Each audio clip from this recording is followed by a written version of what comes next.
right, a little chilly this morning. Beautiful Tuesday, 1st of October 2024. Let's go for a ride.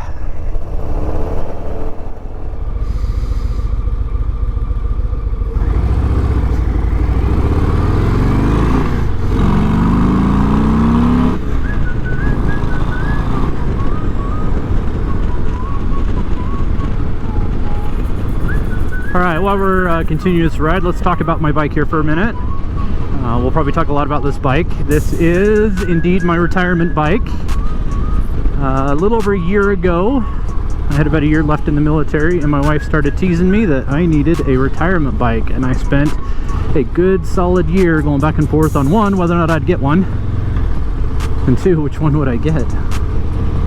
A year ago, I almost put money down on Road King. That was my childhood dream bike. And then I rode a Road Glide. And I never really thought I'd like the Road Glide. I always thought the fairing looked funny, the shark fairing, the shark nose. But it was so comfy. And mostly it was the wind protection. And then I rode a lowrider. Rode a lowrider. Boy, I can't talk today. And one of the issues that I had with the big Road Glide, especially the 2024 Road Glide, is it's a beautiful bike. Rides really nice, but it's got all of that technology that I'm not sure I wanted. And then came the weight and the price tag.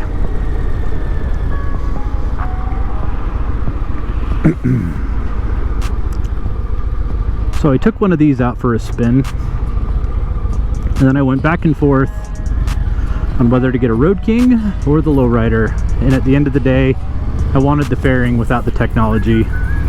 Made the lowrider ST an obvious choice. And I know there's some companies out there like Advent Black that make the ST fairing, and you can upgrade the Road King.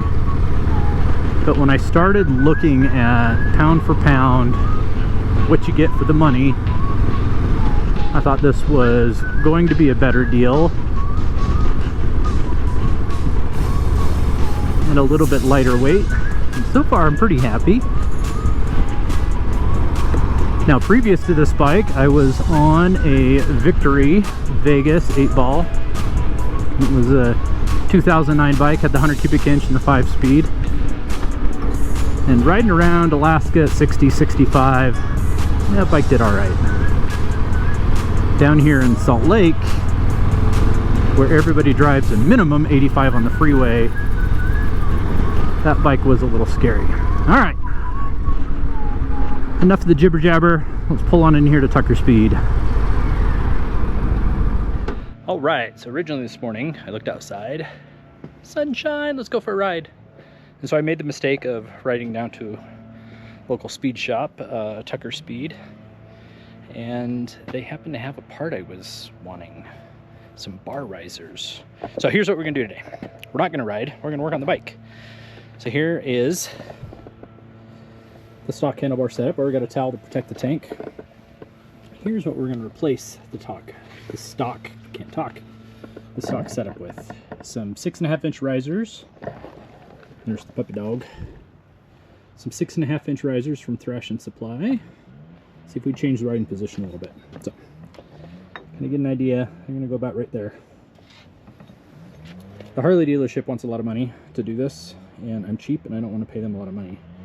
And so I'm going to try to figure out how to do this myself. Hopefully I don't break anything. And then hopefully when I ride I don't die. Yeah, so here we go. We're going to work on this today. Love it. Made in America. America. The other thing we're going to do is we are going to swap out our gauge here. This thing right here. I thought I could handle that. I can't handle it. I don't like it. I don't like it at all.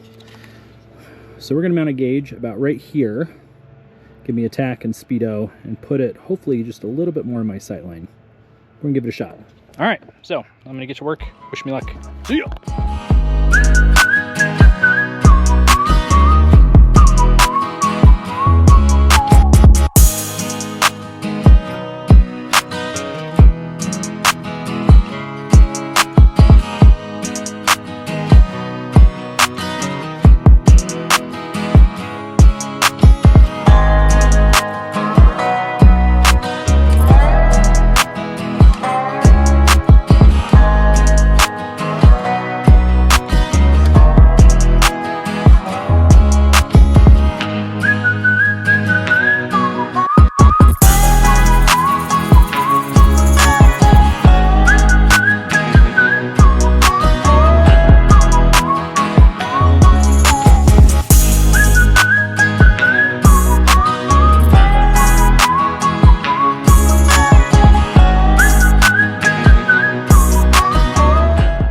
right. All right. We got the bars mocked up.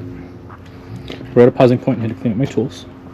As you can see, there still is no gauge there and a little only wire there, but the bars are mocked up. They look nice. I'm renting a house right now, and most of my tools are in storage, including my torque wrench. So we're gonna take a little break, go grab a torque wrench, get some lunch, and then we're gonna come back and finish tightening those up and get the new gauge on there. All right, see you. All right, there it is. Done working on it for the day.